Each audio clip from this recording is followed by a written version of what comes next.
Jane Eyre by Charlotte Brontë. Chapter 21, resumed after the interruption of the last chapter. I had once vowed that I would never call her aunt again. I thought it no sin to forget and break that vow now. My fingers had fastened on her hand, which lay outside the sheet. Had she pressed mine kindly, I should at that moment have experienced true pleasure. But impressionable natures are not so soon softened, nor are natural antipathies so readily eradicated. Mrs. Reed took her hand away, and turning her face rather from me, she remarked that the night was warm. Again she regarded me so icily, I felt at once that her opinion of me, her feeling towards me, was unchanged and unchangeable. I knew by her stony eye, opaque to tenderness, indissoluble to tears, that she was resolved to consider me bad to the last, because to believe me good would give her no generous pleasure, only a sense of mortification. I felt pain, and then I felt ire. And then I felt a determination to subdue her, to be her mistress, in spite both of her nature and her will. My tears had risen just as in childhood. I ordered them back to their source. I brought a chair to the bedhead. I sat down and leaned over the pillow.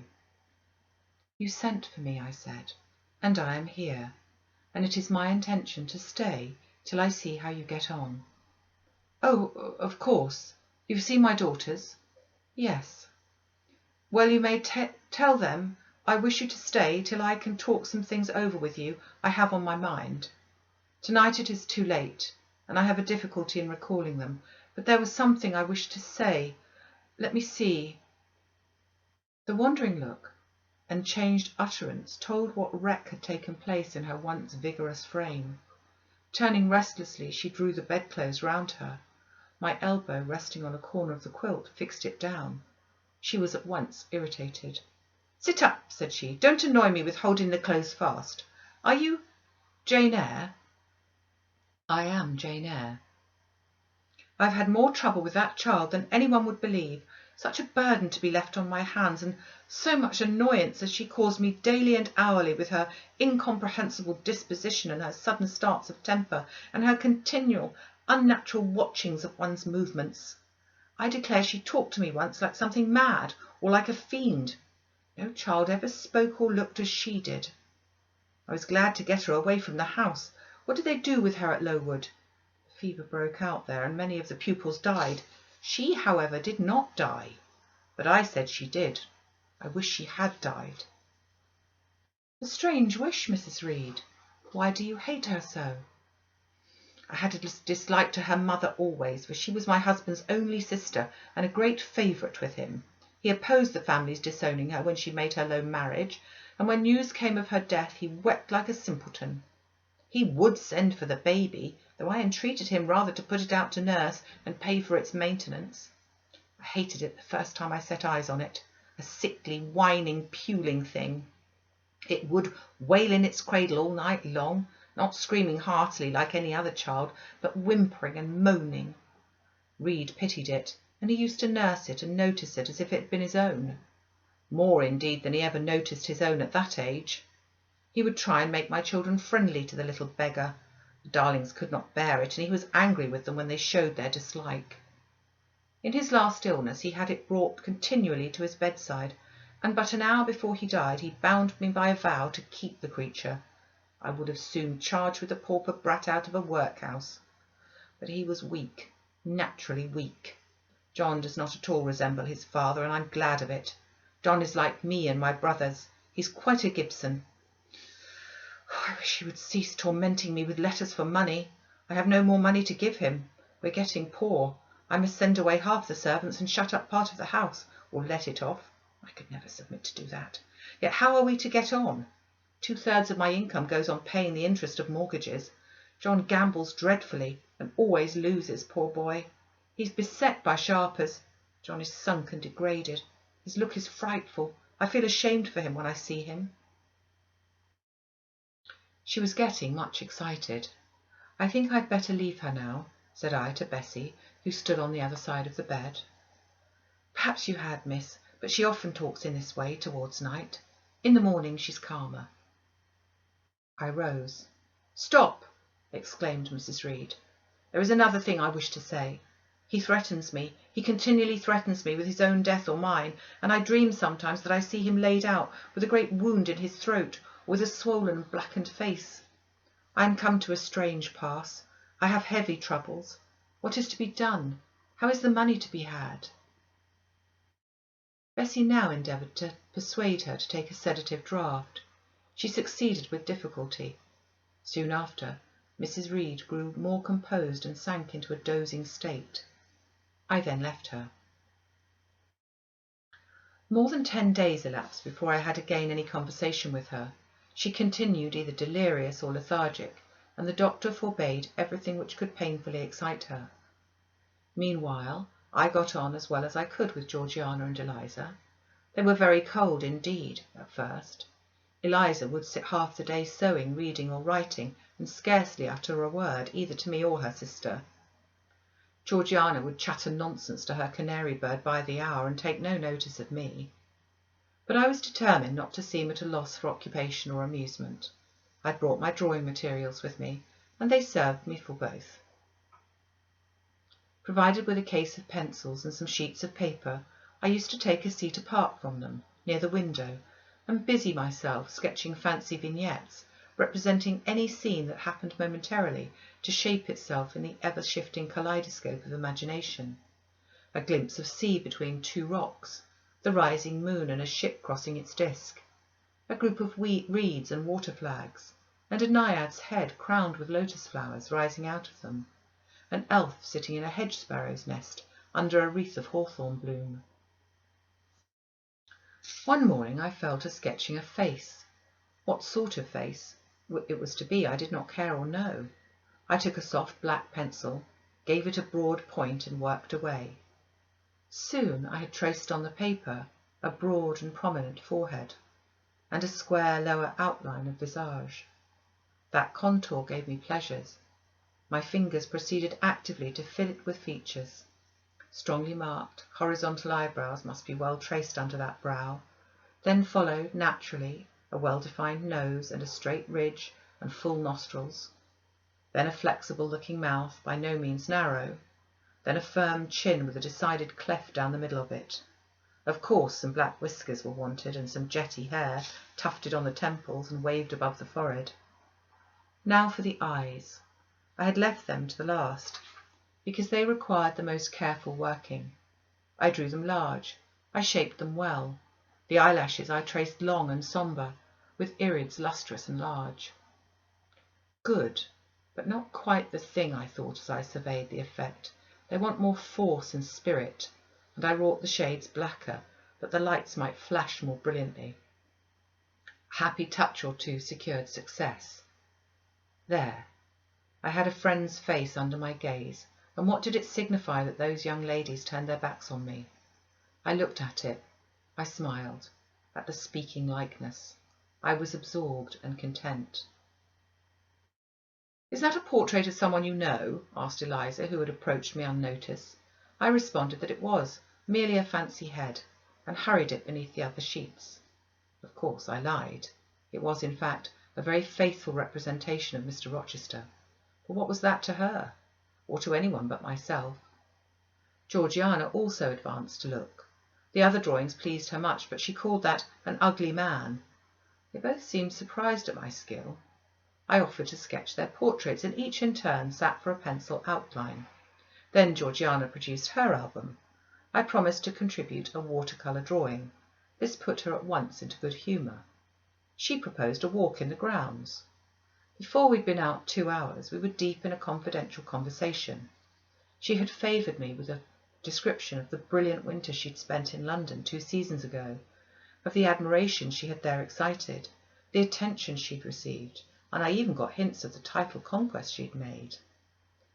In the course of the afternoon and evening, these hints were enlarged on, various soft conversations were reported, and sentimental scenes represented, and in short, a volume of a novel of fashionable life was that day improvised by her for my benefit.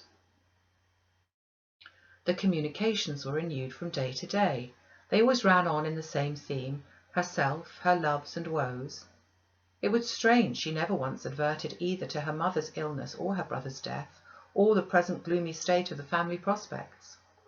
Her mind seemed wholly taken up with reminiscences of past gaiety, and aspirations after dissipations to come. She passed about 5 minutes in each day in her mother's sick room, and no more. Eliza still spoke little. She had evidently no time to talk. I never saw a busier person than she seemed to be, yet it was difficult to say what she did, or rather to discover any result of her diligence. She had an alarum to call her up early. I know not how she occupied herself before breakfast, but after that meal she divided her time into regular portions, and each hour had its allotted task. 3 times a day she studied a little book, which I found on inspection was a common prayer book. I asked her once what was the great attraction of that volume, and she said, "The rubric." 3 hours she gave to stitching with gold thread the border of a square crimson cloth, almost large enough for a carpet. In answer to my inquiries about the use of this article, she informed me it was a covering for the altar of a new church, lately erected near Gateshead.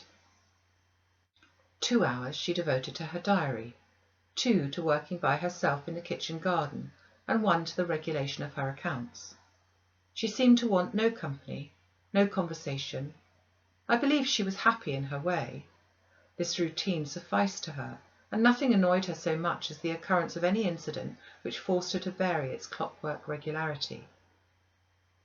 She told me one evening, when more disposed to be communicative than usual, that John's conduct and the threatened ruin of the family had been a source of profound affliction to her, but she had now, she said, settled her mind and formed her resolution.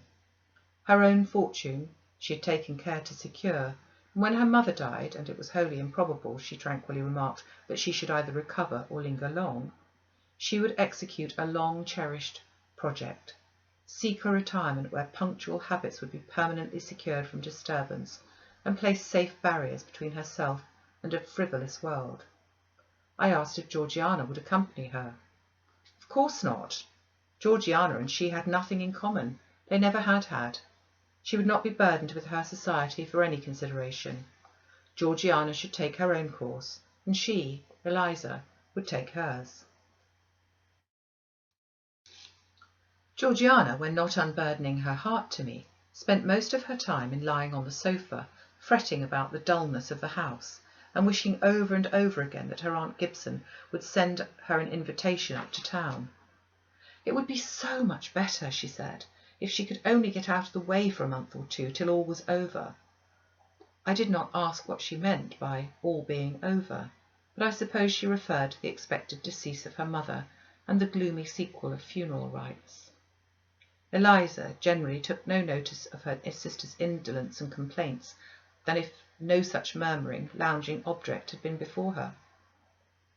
One day, however, as she put away her account book and unfolded her embroidery, she suddenly took her up thus: "Georgiana, a more vain and absurd animal than you was certainly never allowed to cumber the earth. You had no right to be born, for you make no use of life. Instead of living for, in, and with yourself, as a reasonable being ought, you seek only to fasten your feebleness on some other person's strength.